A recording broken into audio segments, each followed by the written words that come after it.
നിങ്ങളുടെ favourite shows ഇനി ഒരിക്കലും മിസ്സാവില്ല. ഇപ്പോൾ C5 കാണും നിങ്ങളുടെ ഫേവറേറ്റ് ഷോസ് തികച്ചും സൗജന്യമായി. തൂക്കിയെടുത്ത് അകത്തിടാൻ മാഡം ഒരു വാക്ക് പറഞ്ഞാ മതി. അയ്യോ, അതെനിക്കറിയാം. എങ്കിൽ പറ, കൂടെ വന്നത് ലേഡിയാണോ? അതെ. അവരെന്താ ആവശ്യപ്പെട്ടത്? അത് പ്രിയ എന്ന പെൺകുട്ടിയുടെ ബോഡി അവർക്ക് വേണമെന്നാ പറഞ്ഞത്. എന്നെ കൊല്ലുമെന്ന് ഭീഷണിപ്പെടുത്തി അവരത് കൊണ്ടുപോവുകയും ചെയ്തു. എന്നിട്ട് താനതെന്താ പോലീസിൽ കംപ്ലൈന്റ് ചെയ്യാത്തത്? മാഡം, ജീവനിൽ ആർക്കാ കൊതിയില്ലാത്തത്? എന്റെ കുടുംബത്തെ വരെ ഇല്ലാതാക്കുമെന്ന് പറയുന്നവർക്കെതിരെ ഞാൻ എങ്ങനെയാ എന്തെങ്കിലുമൊക്കെ പറയുന്നത്? ഇനി അവരെ കണ്ടാൽ താൻ തിരിച്ചറിയോ? അത്ര ഓർമ്മ കിട്ടുന്നില്ല.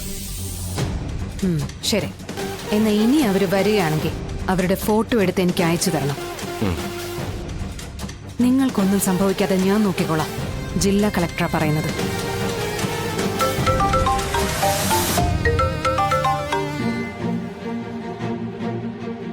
പറഞ്ഞത് മനസ്സിലായല്ലോ. അവര് വരികയാണെങ്കിൽ ഫോട്ടോ എടുക്കണം, എന്നിട്ട് ഈ നമ്പറിലേക്ക് അയച്ചു തരണം. നോട്ട് ചെയ്തോ?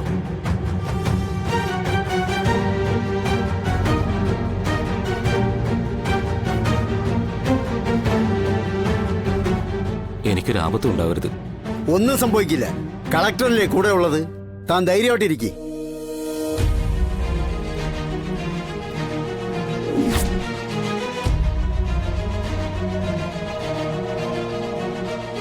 അവര് CBI ക്വസ്റ്റ്യൻ ചോദിക്കുന്നത് പോലെ മാറി മാറി ചോദിച്ചു. കുറെ ഞാൻ പിടിച്ചിരുന്നു. പക്ഷെ ഇനി ഒരിക്കൽ കൂടി വന്നാ എനിക്കിങ്ങനെ പിടിച്ചിരിക്കാൻ പറ്റുമെന്ന് തോന്നുന്നില്ല. ചിറ്റപ്പ, ഇവന്റെ ഈ പേടിയൊന്ന് മാറ്റിയെടുക്കാൻ എന്താ ഒരു വഴി?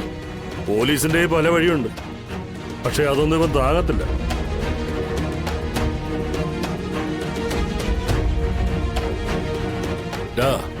ഞങ്ങൾ പറയുന്ന രീതിയിൽ കാര്യങ്ങൾ മുമ്പോട്ട് കൊണ്ടുപോയാൽ നിനക്കും ഗുണവാ, ഞങ്ങൾക്കും ഗുണവാ. അതല്ല, കുരുത്തക്കേട് പരിപാടിയായിട്ട് ഇടങ്കോല് വെക്കാനാണ് നിന്റെ ഭാവമെങ്കിൽ കാണങ്കാലി ഞാൻ തല്ലി പിടിക്കും. കുതുകാല് വെട്ടി ഞാൻ ദൂരെ കളയും. പിന്നെ നീ ഞൊണ്ടിയെ നടക്കൂ. സാറേ, ഞാൻ എടി കൊച്ചേ, ഇവനാ സത്യവാചകം നല്ല വെടിപ്പാടെന്ന് ചൊല്ലിക്കൊടുക്കുക. ഇവന് ദഹിക്കുമെന്ന് നോക്കട്ടെ. ദഹിച്ചില്ലേ പറഞ്ഞാൽ മതി. ഞാനേ ഇവന് ദഹിക്കാനുള്ള നല്ല നാട്ടുമരുന്ന് പറഞ്ഞു കൊടുത്തോളാം. കളക്ടറും കൂട്ടരും വന്ന് ചോദിച്ചില്ലേ ബോഡി കൊണ്ടുപോയവരെ നിനക്ക് എപ്പ കണ്ടാലും തിരിച്ചറിയാൻ പറ്റുമെന്ന്? കണ്ടാ തിരിച്ചറിയാൻ പറ്റുമെന്നാ ഞാൻ പറഞ്ഞത്. ഞാൻ കുറച്ച് കാശ് നിന്റെ അക്കൗണ്ടിലേക്ക് ഇടാൻ പോകുക. അത് നീ ഉദ്ദേശിക്കുന്നതിനേക്കാൾ കൂടുതൽ കാശുണ്ടാകുമെന്ന് വെക്കാം. അങ്ങനെയെങ്കിൽ ആ ബോഡി കൊണ്ടുപോയവരെ ഇനി എവിടെയെങ്കിലും വെച്ച് കണ്ടാൽ നിനക്ക് തിരിച്ചറിയാൻ പറ്റുമോ? അതില്ല, മുഖം ഓർമ്മയില്ലെന്ന് പറയും. അപ്പൊ നിനക്ക് കാര്യങ്ങളൊക്കെ അറിയാം. ജീവിക്കണ്ടേ സാറേ? ജീവിക്കണം, പക്ഷെ കാശ് വാങ്ങി ചതിക്കാൻ നോക്കിയ അറിയാലോ തന്നെ. പിന്നാമ്പറം നോക്കി പിച്ചാത്തി കയറ്റി ഞാൻ. അവർ ഇനിയും വരും. അപ്പൊ ഞങ്ങളെ കുറിച്ച് ഓർമ്മയില്ല. അതേ പറയാവൂ. കേട്ടോ? ശരി സാറേ.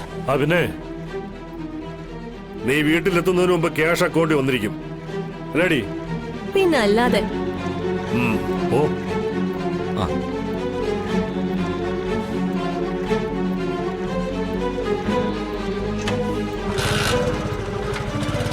എത്രയും പെട്ടെന്ന് കാർത്തിക് അവിടുന്ന് മാറ്റണം. ഡൗൺലോഡ് ചെയ്യൂ C5 ആപ്പ്. കാണൂ എല്ലാ എപ്പിസോഡുകളും സൗജന്യമായി.